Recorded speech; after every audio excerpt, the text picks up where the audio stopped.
Welcome to my channel dress up our home. కొత్తిమీర ఈజీగా ఎలా పెంచుకోవాలో చూద్దాం. ముందుగా ధనియాలు, మనం ఇంట్లో వాడుకునే ధనియాలైనా తీసుకోవచ్చు. ఇలా కొన్ని ధనియాలు తీసుకొని ఒక బౌల్ కానీ ఒక గ్లాస్ కానీ తీసుకొని జస్ట్ ఇట్లా ప్రెస్ చేయండి. అన్నీ 2 పీసెస్ అయ్యేదాకా ప్రెస్ చేయండి. ఇలా అన్నీ ప్రెస్ చేసుకున్నాక garden soil 3 parts, vermicompost 1 part ready చేసుకొని ఇలా పైనంతా చల్లేయడమే. మనకు ఎంత ఒత్తుగా కావాలో అంత ఒత్తుగా చల్లుకొని జస్ట్ ఇలా పైన సాయిల్ని స్ప్రెడ్ చేయాలి.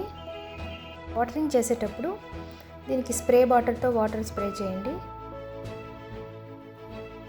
3 days తర్వాత ఇలా చిన్న చిన్నగా స్ప్రౌట్స్ మనకు కనిపిస్తాయి.